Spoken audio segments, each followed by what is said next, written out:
누가복음 10장 25절로 37절 다 찾으신 줄 알고 한 절씩 교독으로 읽겠습니다. 어떤 율법사가 일어나 예수를 시험하여 가로되 선생님, 내가 무엇을 하여야 영생을 얻으리이까?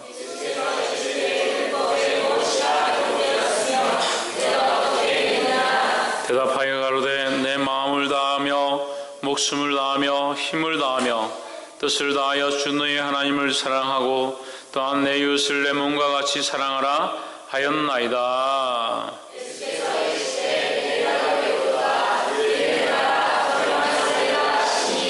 이 사람이 자기를 옳게 보이려고 예수께 여짜오되 그러면 내 이웃이 누구 오니이까?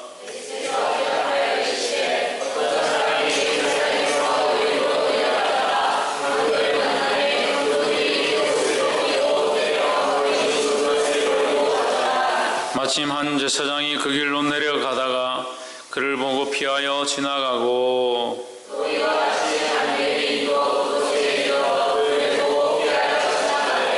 어떤 사마리아인은 여행하는 중 거기 이르러 그를 보고 불쌍히 여겨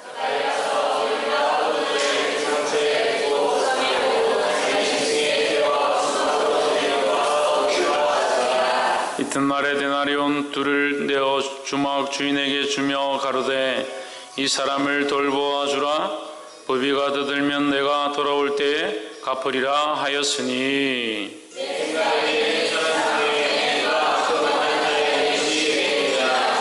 함께 읽겠습니다. 그대 자비를 베푼 자니이다. 예수께서 이르시되 가서 너도 이와 같이 하라 하시니라. 아멘.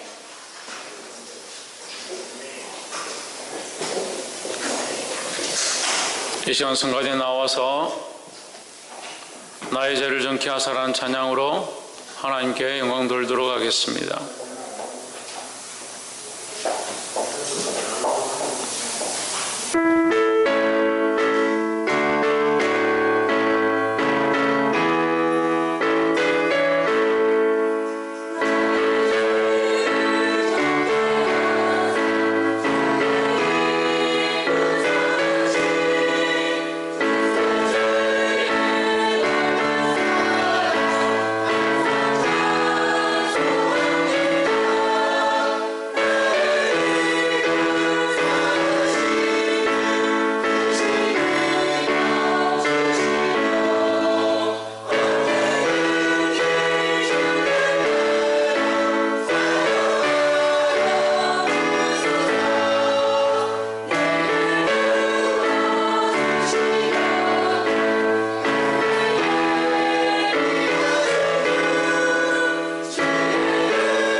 우리 기도하겠습니다.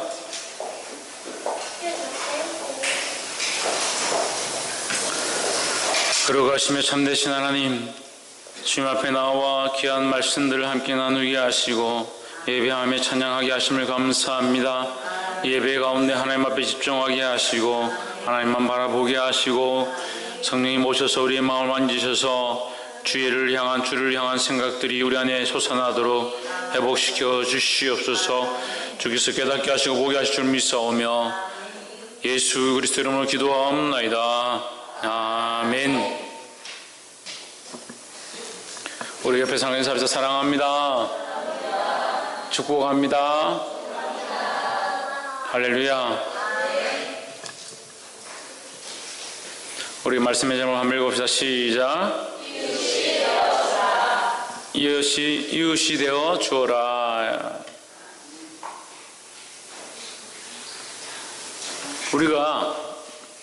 우리의 이웃이 누구일까? 이런 생각들을 많이 합니다. 우리의 이웃이 누구일까? 내 이웃을 내 몸과 같이 사랑하라 했으니까 내 이웃이 누구일까? 어떤 사람이 내 이웃일까? 내가 그럼 가난한 사람들, 그런 사람들이 내 이웃인가? 불쌍한 사람들이 내 이웃인가? 이렇게 생각을 할 때가 많이 있습니다. 내 이웃이 누구인가 라기보다 내가 그들에게 가서 이웃이 되는 것이 중요하다라는 겁니다. 내가 누구에게 가서 그 사람의 이웃이 되어준다는 것, 그 사람에게 친구가 되어주고 벗이 되어주고 그들에게 어떤 관계를 한다는 것은 우리가 그 사람에게 영향력을 미치고 그 사람과의 교제를 이루고자 하는 것인데, 그 관계와 영향력과 교제는 우리 그리스도인들에게는 어떠한 의미가 있냐면, 하나님의 말씀을, 우리가 발견한 하나님의 말씀, 우리가 발견한 하나님, 우리가 알게 된 그 하나님의 사랑을, 예수님을 전하는 그런 이유가 된다는 거죠.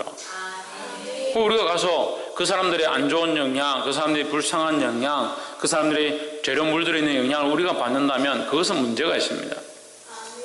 우리는 오히려 우리가 그들에게 가서 이웃이 되어주는데, 우리가 하나님으로부터 받은, 성령으로부터 받은 그것을 전달할 수 있는 자들이 되어야 된다는 겁니다.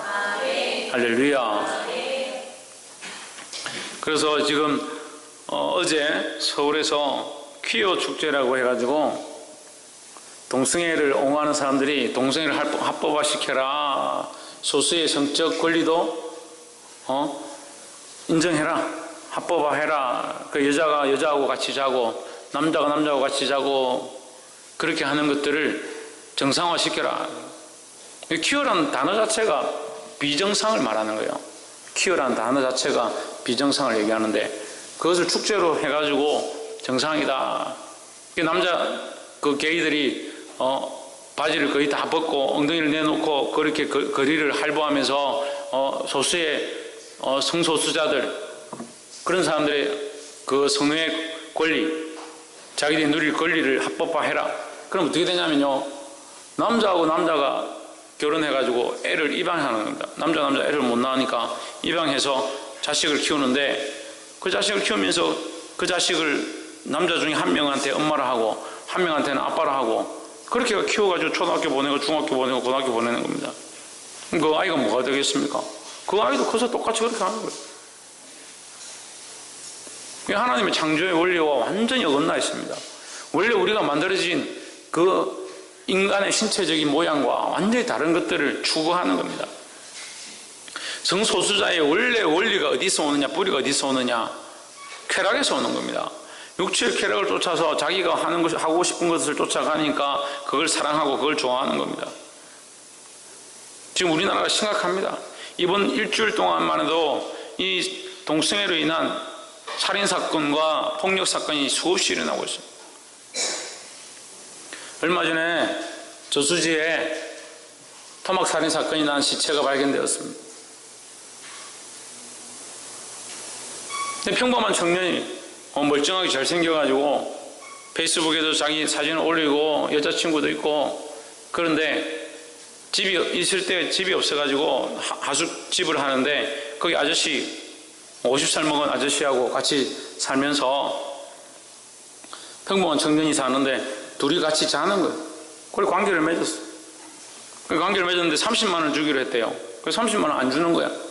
그냥 안 준다고 몇 번 얘기했는데 말을 안 들으니까 이 아이 이렇게 하면서 칼을 들고 가서 죽인 거예요. 그리고 그 시체를 잘라가지고 저수지에 갖다 버렸어. 발단이 뭐냐? 동성애로부터 시작되었다. 우리나라가 이것이 만약에 열려진다면 심각해요.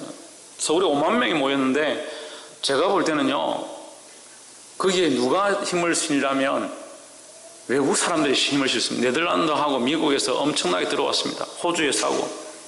왜 들어오느냐? 우리나라가 그래도 깨끗한 나라니까 우리나라가 열리면 중국하고 이쪽으로 다 열리는 거예요. 그게 열리게 하려고. 더 나쁘게 말하면 그 사람들이 와서 우리나라 사람들하고 같이 자려고. 그걸 합법화되니까. 이게 심각한 거예요. 근데 그걸 모릅니다. 그럼 뭐 불쌍한 사람, 그래 마음이 어렸을 때부터 뭐 그래가 남자를 좋아하게 되면 뭐 그걸 어찌하겠노? 그래 키워야지. 천만의 말씀이에요. 장애가 있으면 고쳐야 되고 불편하면 바꿔야 되는 게 그렇게 교육시키고 훈련하고 재활을 왜 합니까? 그 사람 바꾸는 거죠. 원래 태어날 때부터 이랬는데 그랬으니까 그걸 주장하고 그렇게 살아야 된다. 물론 우리가 그런 것들에 대해서 불쌍히 여기고 그런 마음 가진 사람을 안타깝게 생각하는 것은 괜찮습니다. 우리가 안타깝게 생각하는 것도 괜찮아요. 불쌍하게 생각할 수 있죠. 어쩌다가 저렇게 됐을까? 태어날 때부터 저랬다면 더 안타까운 일이구나. 그리고 기도해주고 격려하고 마음을 바꾸도록 교육시키고 그런 건 할 수 있습니다. 하지만 그것이 옳다라고 할 필요는 없는 거예요. 그래서 진리와 불의를 타협하는 것은 옳지 않습니다. 그래서 자꾸 성경을 보다 보면 이웃을 사랑하라, 이웃을 사랑하라. 사랑하다 보니까 사랑하지 않아야 될 죄를 인정하고 범죄를 인정하고 범죄자들을 우리가 인정할 수 있죠. 사랑할 수 있죠. 감옥에 가서도 전도를 하니까 감옥에 가서 우리가 전도하고 그 사람들을 불쌍히 여기고 껴안을 수가 있죠. 하지만 그 사람이 지은 죄를 인정하는 건 아니잖아요. 그러니까 마찬가지입니다. 동성애 하는 사람들을 불쌍히 여기고 그 사람들이 바르게 고치기를 원한다. 어쩌다 그렇게 됐느냐 안타깝게 여기고 그런 문제를 보고 우리가 그 사람들을 포용하는 것들은 할 수 있지만 그것이 옳다. 그렇게 해라. 그건 맞지 않다는 거죠. 그런데 그 편에 서는 목사들도 있어요. 그게 심각한 거죠. 지금 미국과 영국에서 우리나라의 선교 지금 200년 됐습니다. 선교사들이 들어와서 복음을 전하고 거기에 목숨을 바치고 피를 뿌리고 대동강이 흘린 피가 오늘날 이 땅에 복음이 흘러갔다. 그래서 서울의 세브란스 병원이나 한양대학이나 이화여대나 서울에 있는 모든 대학들이 처음 시작이 어디냐? 이 선교사들로부터 시작된 거라는 거죠. 그래서 이 땅에 어떻게 보면 의료 문화가 들어왔고 학문이 들어왔고 그래서 지금 우리가 공부를 하고 지식이 생기고 나라가 발전하는데 이 선교 하나님의 말씀이 기초가 되어서 우리나라 헌법도 하나님의 말씀이 기초가 되어서 세워졌다. 이 나라가 이 하나님의 주신 이 은혜로 세워졌다. 6.25 사변 때 북한이 쳐들어와서 대구 밑으로 낙동강 밑으로 다 도망쳐가지고 갈 데가 없어요. 사람들이 얼마나 전국에서 몰려와가지고 이 부산에 하고 대구에 사람들이 사는지 살 데가 없으니까 산 위에까지 올라가서 임시로 합판을 올리고 판자를 올리고 그래서 판자촌이 생긴 거예요. 얼마나 사람들이 많이 들어와서 사는지 설 자리가 없을 만큼 밀려서 내려왔어요. 서울부터. 마지막 어디 있었냐? 대동강, 한강 이런 낙동강을 대구에 있는 낙동강을 기점으로 해가 그 밑에 다 우리가 있고 거기에 군사들이 우리나라와 유엔군들이 와가지고 이제 여기 마지노선이다. 이걸 넘어서면 안 된다. 여기 무너지면 낙동강이 무너지면 이제 다 죽는다. 여기 마지막에 이제 국민들이 여기 남아 있는데 피난민들이 여기 와 있는데 우리가 여기 지키자.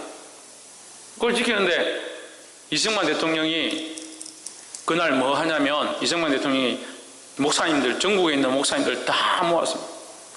다 모아가지고 임시정부 밑에서 모여가지고 기도해달라. 기도해달라 하고 그날 밤에 무슨 일을 했냐면 메가더 장군이 인천 상륙작전을 펼치는 거예요. 그리고 대구 이쪽에 지금 보위돼가지고 지금 쳐들어 내려오고 있는데 마지막 이승만 대통령이 우리나라를 살리는 방법이 이것밖에 없다. 기도밖에 없다. 목사님들이 기도해 주셔야 됩니다. 목사님들 다 모아가지고 그날 임시정부 이게 천막에 모여가지고 기도하는 거예요. 나라를 위해서 기도하는 거예요. 그 밤에 밤새도록 기도하는데 그 새벽에 인천에 메가더 장군이 상륙작전한 거예요. 근데 서해안은 여러분 아시다시피 서해안은 뻘이 많죠. 그 물이 낮습니다. 이거 배들이 들어갈 수가 없어요. 또 들어가면 문제는 뭡니까? 이 들어가잖아요. 그럼 이게 기니까, 백사장하고 뻘이 기니까 거기서 총 들고, 이거 우리는 잘 모르는 사실이지만 실제로는 그래요. 군인들이 내리잖아요. 내리면 육지까지 지금 공격하러 가야 되는데 계속 뻘을 계속 뛰어가야 되는 거예요. 그럼 그 사이 어떻게 하겠습니까? 적군이 알면 총을 쏘겠죠. 총을 쏘고 죽이겠죠. 근데 메가지 장군이 그 인천에 딱 내렸는데 북한 군들이 다 도망가고 없다는 거예요. 거기서 쳐들어가가지고 반대로 이제 밀고 내려오니까 북한 군들이 고립돼가지고 위로 끊어지고 허리가 끊어지고 내려오지 못하고 보급을 받지 못하니까 도망갔다는 거예요. 그리고 하나님 은혜로 세워진 이 나라, 기도로 세워진 이 나라가 선교사들을 통해서 복음이 들어와서 이렇게 세워진 나라가 다시 외국에서 이 선교가 들어왔습니다. 복음의 선교가 아니고 동성애, 레즈비언, 게이들 그거 합법화 시키라고 들어오고 정신을 차려야 되는데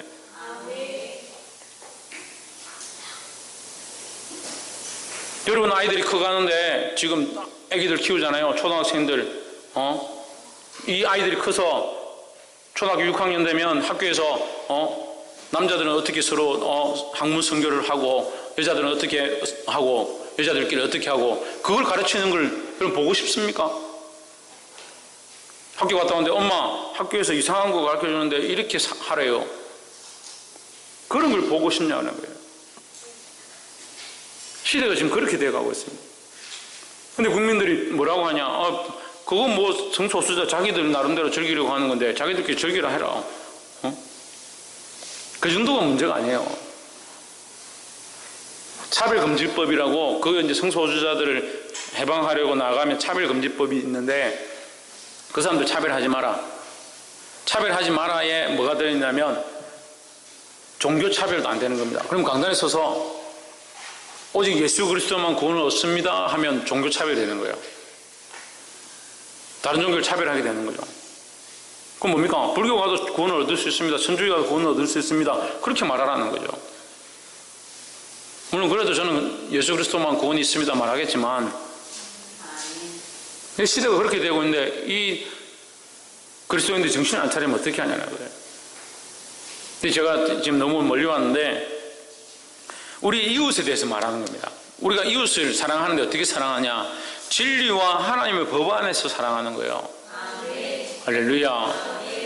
이 밤에 율법사가 예수님을 찾아왔습니다. 25절에 어떤 율법사가 일어나 예수님을 시험하여 가로되 선생님 내가 무엇을 하여야 영생을 얻으리까 했습니다.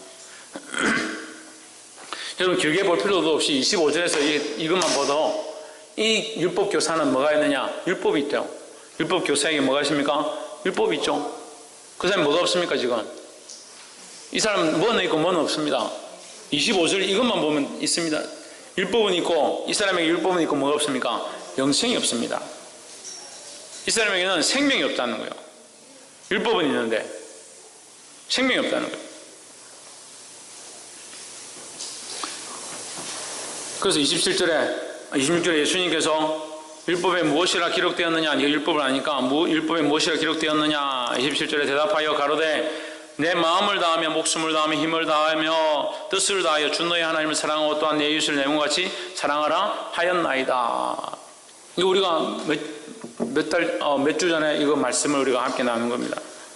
이거 사랑하라 하였나이다. 이것을 아는 겁니다. 알지만 뭐가 없는 겁니까? 생명이 없습니다. 왜 생명이 없을까요? 율법만 있기 때문에 생명이 없는 겁니다.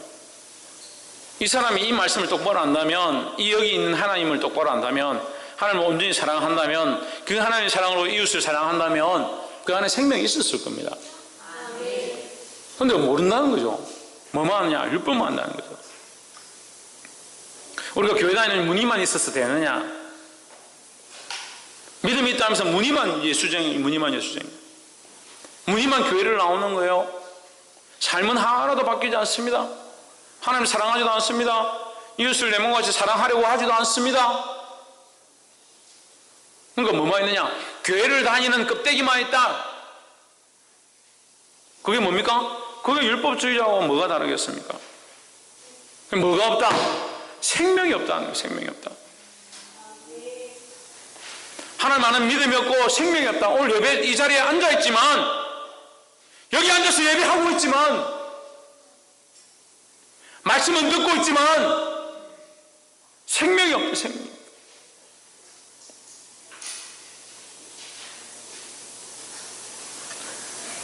발견하기를 주 이름으로 축원합니다.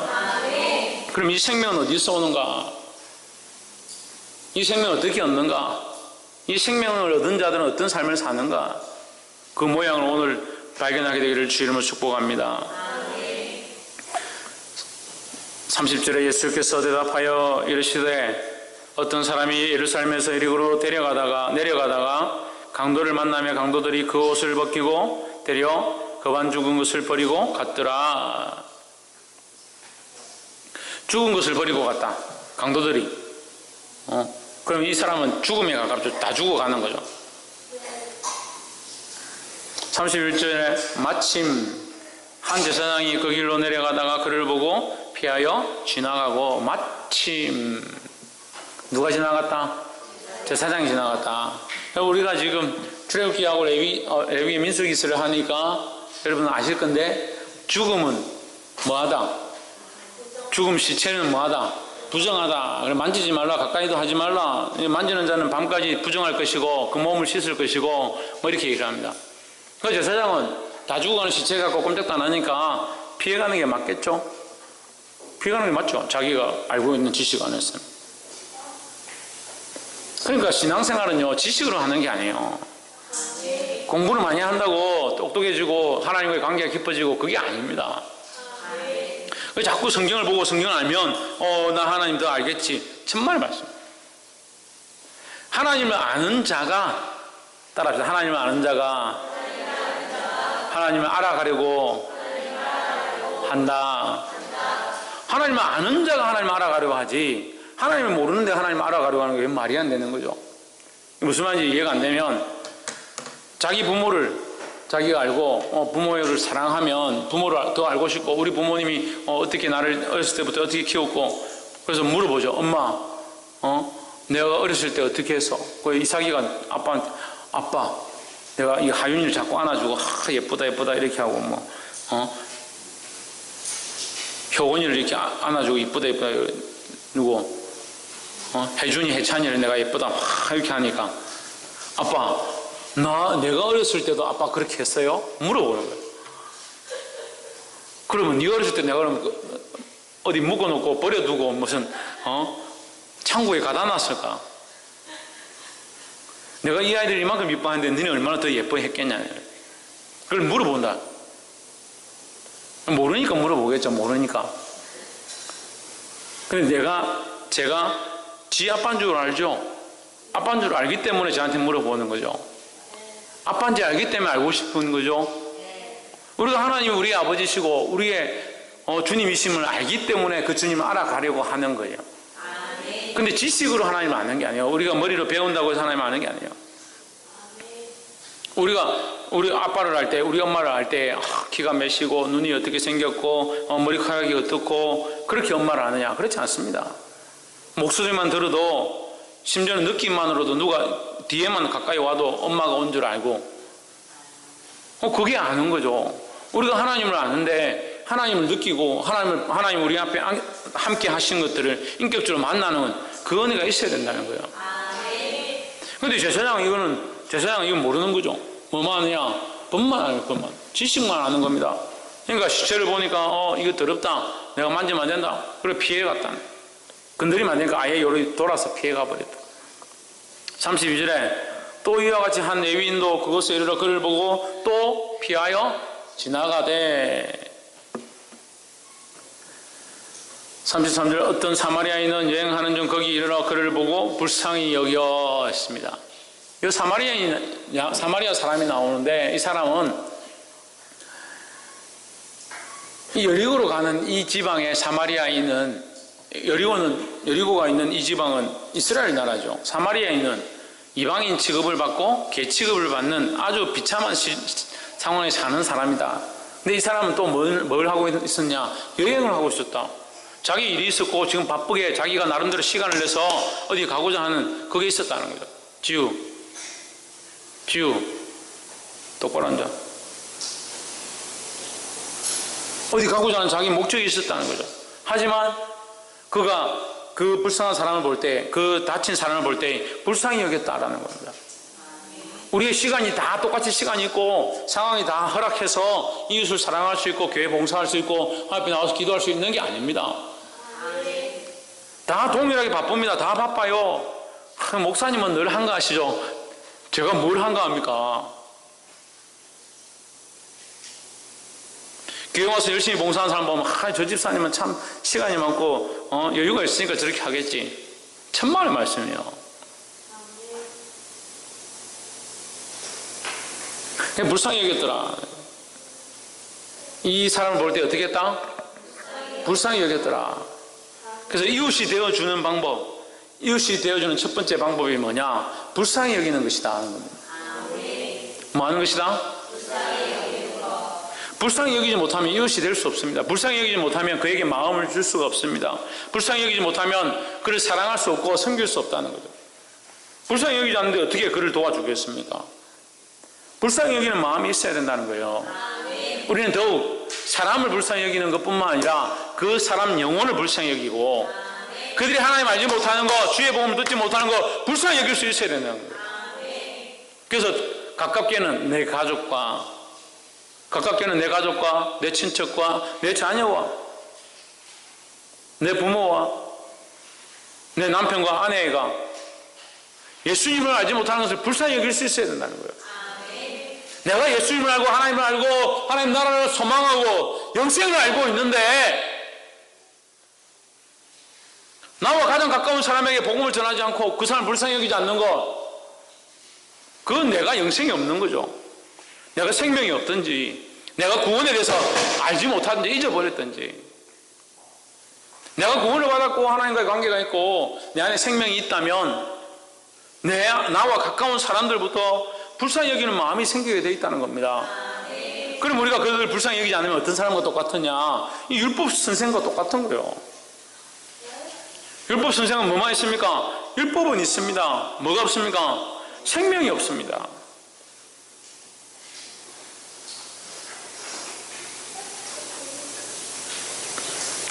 보게 되기를 주 이름으로 축원합니다. 이 율법 선생은 누구와 똑같으냐? 여기 제사장과 레위인과 똑같다. 피하여 도망갔다. 왜? 율법은 알고 지식은 아는데 사랑이 없고 생명을 불쌍히 여김이 없다는 거죠. 불쌍히 여김으로 많은 영혼들에게 이웃이 되어주는 저와 여러분 되기를 주의 이름으로 축복합니다. 두 번째로 34절에 가까이 가서 기름과 포도주를 그 상체에 붓고 싸매고 자기 짐승에 태워 주막으로 데리고 가서 돌봐주고 했습니다. 어떤 일을 했느냐? 싸매어주고 돌봐주었다는 겁니다. 우리는 어떤 일을 해야 되느냐? 우리가 이웃이 되어주는 또한 두 번째 방법은 싸매어주고 돌봐주는 삶을 사는 겁니다. 불쌍히 여기면 이웃이 될 수 있습니다. 그 사람을 불쌍히 여기면 가까이 갈 수 있고, 불쌍히 여기면 그들에게 마음을 열 수 있고, 불쌍히 여기면 그들을 위하여 기도할 수 있고. 근데 또한 불쌍히 여기고 멈춰 있는 것이 아니고 멀리 서서 기도하고 끝나는 것이 아니라 실제로 다가가서 그들의 필요를 채워주고 그들의 상처난 부분을 싸매주고 돌봐줄 수 있는 자가 되어야 한다. 그것이 이웃의 모습이라는 겁니다. 할렐루야. 나는 이웃이 되고 싶습니다. 다른 영혼을 불쌍히 여기고 그들을 살리고 싶습니다. 그래 말만 하고 불쌍하게 여긴다. 아이고 불쌍하네. 지나가는 사람 볼 때마다 아이고 불쌍하네. 어떻게 저렇게 사노? 아이고 불쌍해라. 하나님도 모르는구나. 아이고 불쌍해라. 그렇게 하는 게 불쌍히 여김으로 끝나는 게 아니다. 그게 하나님의 모습이 아니다. 하나님 기뻐하시는 모습이 아니다는 거예요. 우리가 불쌍히 여길 뿐만 아니라 그것은 시작이고 불쌍히 여길 뿐만 아니라 싸매어주고 돌봐줄 수 있어야 된다는 거예요.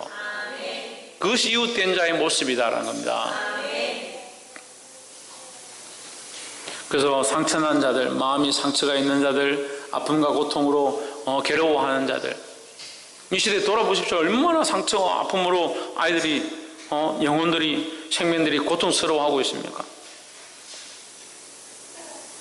심지어는 자기가 고통 가운데 있는지 상처 가운데 있는지 모르는 사람들이 수없이 있습니다. 어떻게 해야 되느냐? 가까이 가서 10장 34절 보세요.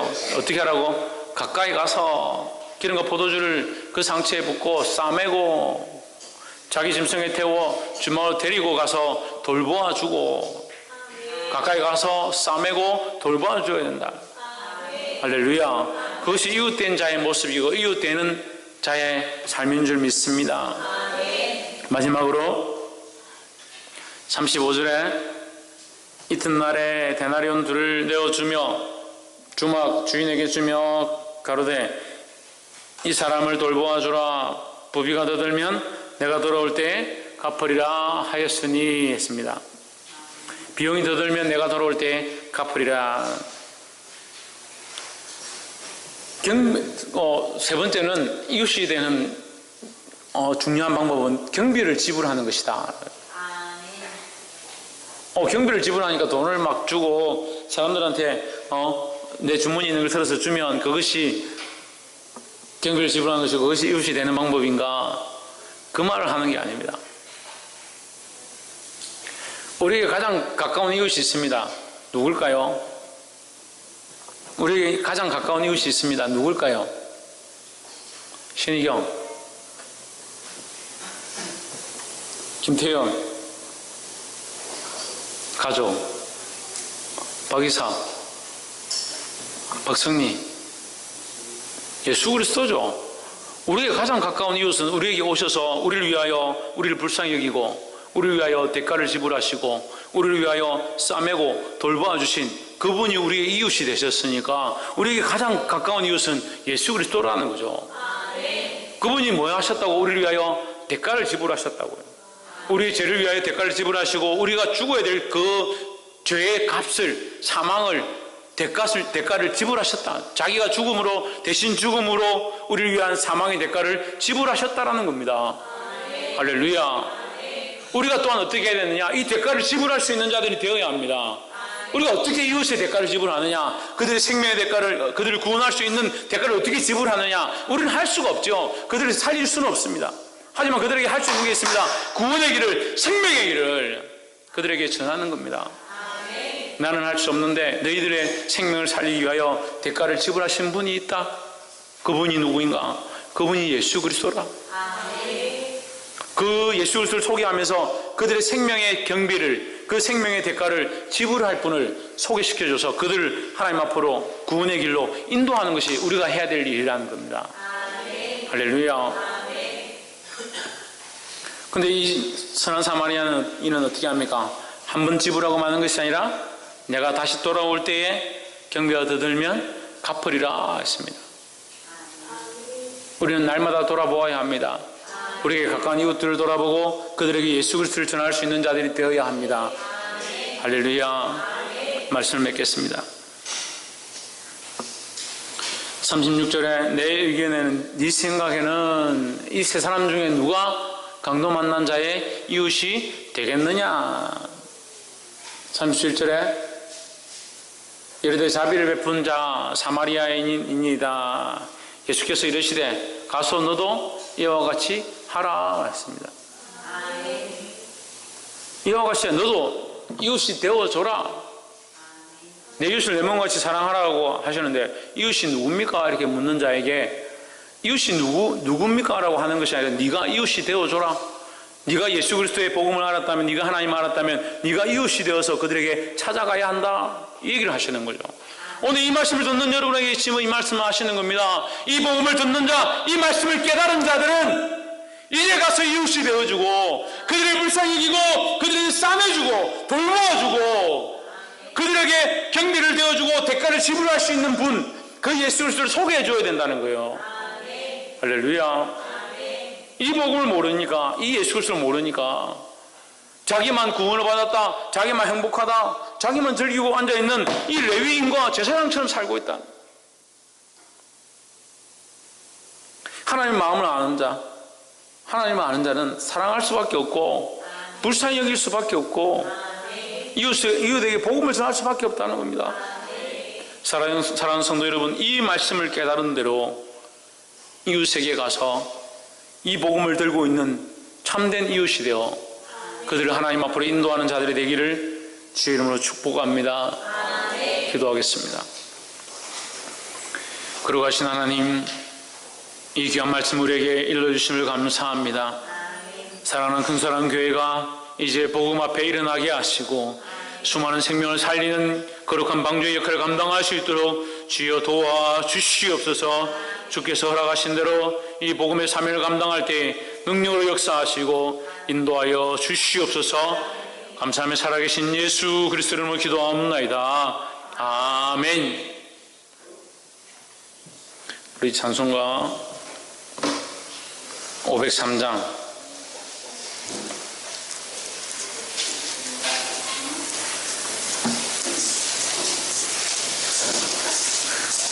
찬송가 503장 부르시면서 준비한 예물 하나님 앞에 드리도록 하겠습니다.